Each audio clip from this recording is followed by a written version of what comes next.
Controlling my temper has never been much of a problem for me. When I was 9 years old, my parents signed me up for an experimental education program where students were taught how to deal with their anger in productive ways. We were taught to recognize that our feelings were part of us, not the other way around. We were taught how to be in control rather than be controlled. We were taught that nothing, not our feelings, not our perceptions of the world, not heaven or earth, had any power over us. They have since renamed the innovative educational program of which I am a part, but I still think the old name was far catchier. Saving Grace Academy just sounds so much catchier than anger management. My parents first sent me there because I jammed a pair of scissors into Tommy Tedderington's hand after he pushed over Holly Simpson, a girl on whom I was wisely accused of having a crush.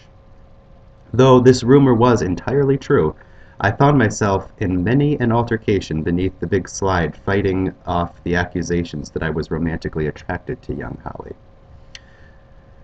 She was not much to look at, and an unfortunately placed birthmark on her left cheek made her the ridicule of all the other girls, and her thick glasses served as a visual marker of her superior intelligence.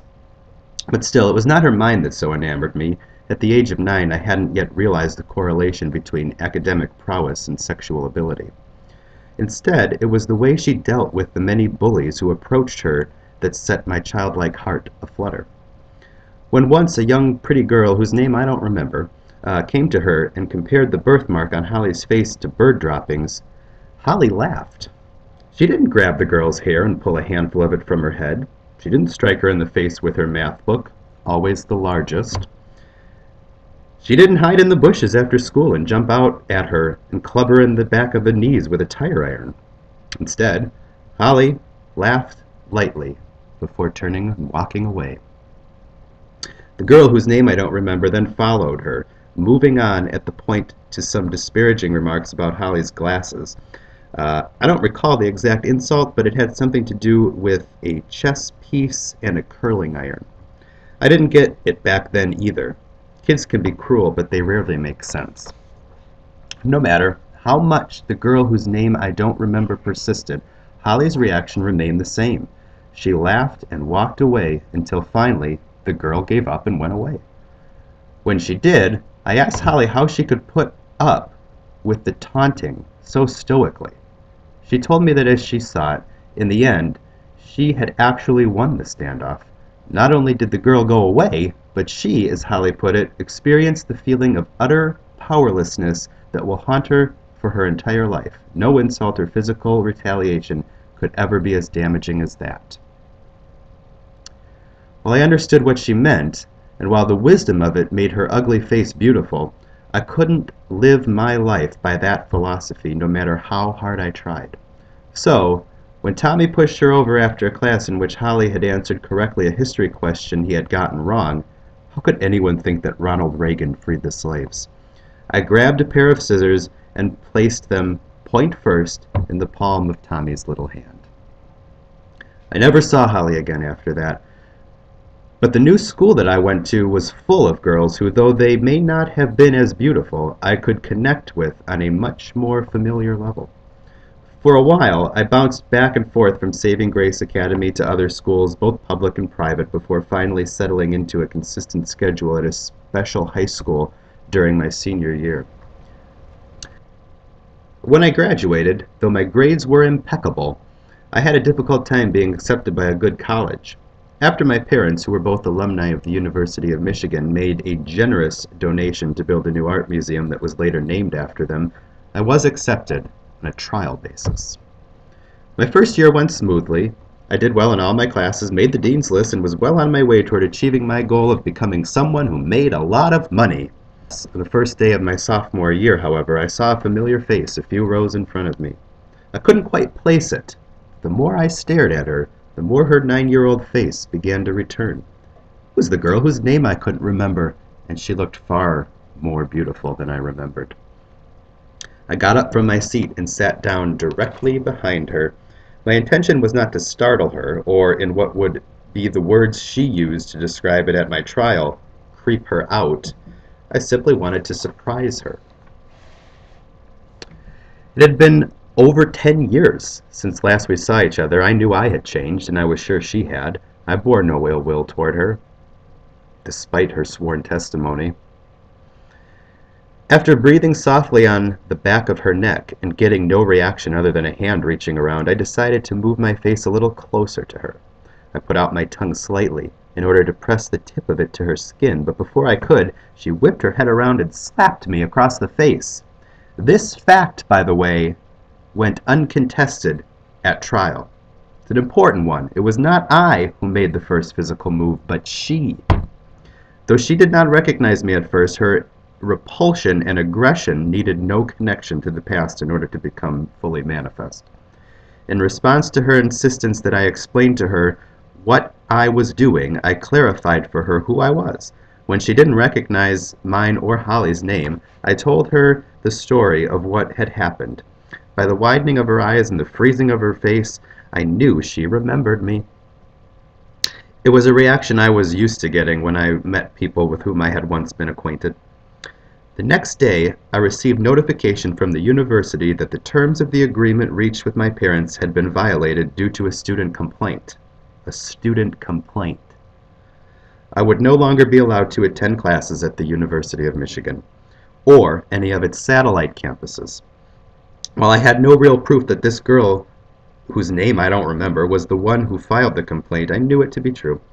That evening, I hid in the bushes outside her dorm and clubbed her in the back of the knees with a tire iron as she was leaving to study at the library.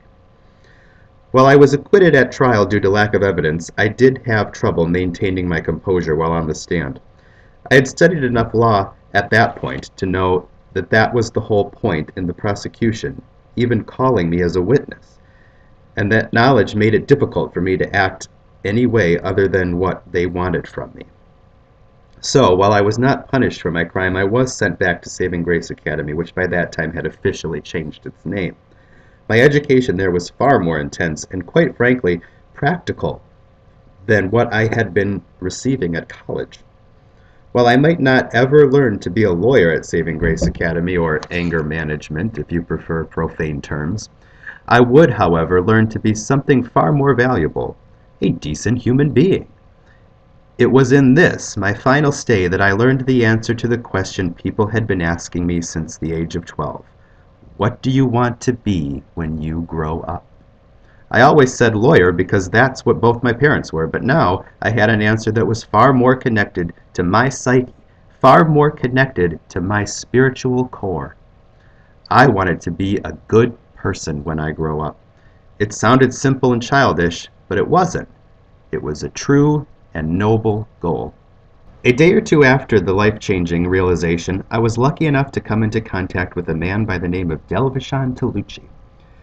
That was not his real name, of course, but rather a name he had given himself just before he had made his own life-changing realization and let go of his negative feelings.